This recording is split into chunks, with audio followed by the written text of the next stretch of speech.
What?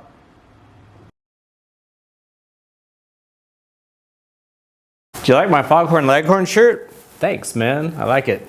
So, I say, I've got a 24 500 exc-f now. Obviously, I'm knee deep into it. So the question is, how much power does this make? And can you truly make 65 to 68 horsepower over stock for just 500 bucks? Well, yes. Let's see.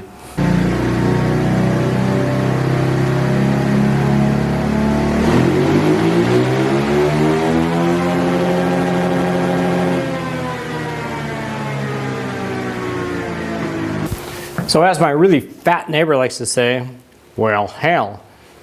So, well, hell. Pretty stinking good. Now, this is wide open.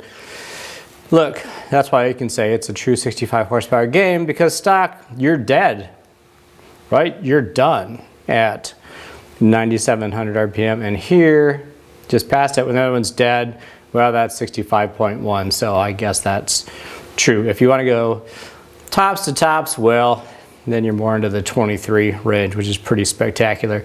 Now look at this fueling.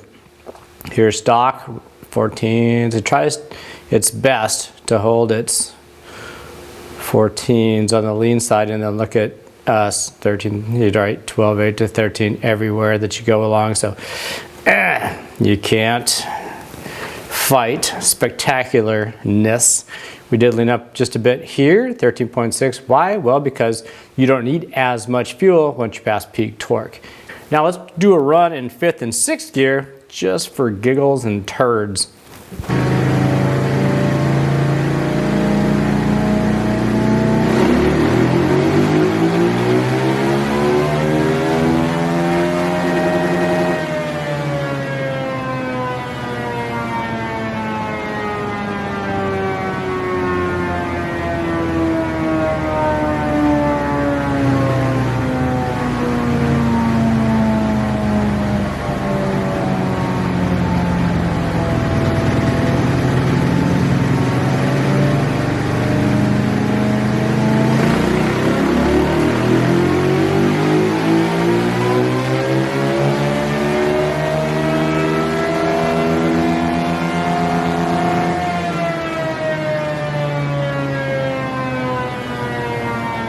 Okay, that was pretty interesting. Did it really make 68? Yeah, it did. I think it, the gear position selector kicks in and it lets it rev out harder in each higher gear, and that's done on purpose so you don't, over rev it and blow it up in the lower gears. This stuff should have lined up.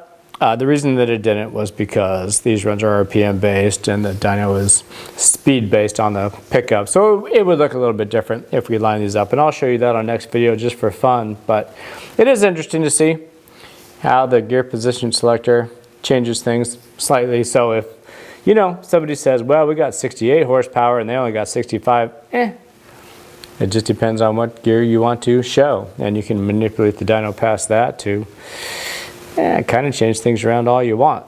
So I think it's true.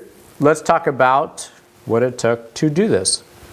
So what does it take to get them to do that? Well, it takes $500. It's really all it takes. And then we can go from there and make it a little bit better from there. But we can just do the simple things for that. So you're going to take your air filter cover off. You're going to take this stupid reed cage from the two-stroke motor out of the intake tract. That'll allow the air into the motor. It doesn't get much air into it.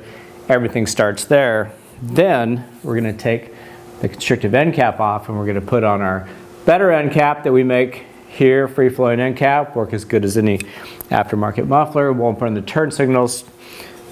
Spark arrestor in it, and now we're moving the air out. At that point we have to add fuel to it, and the best way to do that is we will reprogram your ECU for you, and that's the best way to go because you get perfect fueling throughout. You saw that. We add ignition timing to it to control the flaming out at the bottom and make it pull better throughout.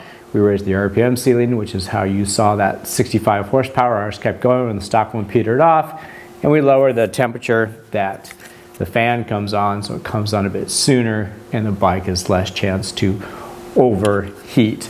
So between all this, your bike is running so much cooler, the fan's not coming off, it's not burning your leg, it starts easier, it idles better, you're not stalling, you're not flaming out, and you have the power that you wanted to have.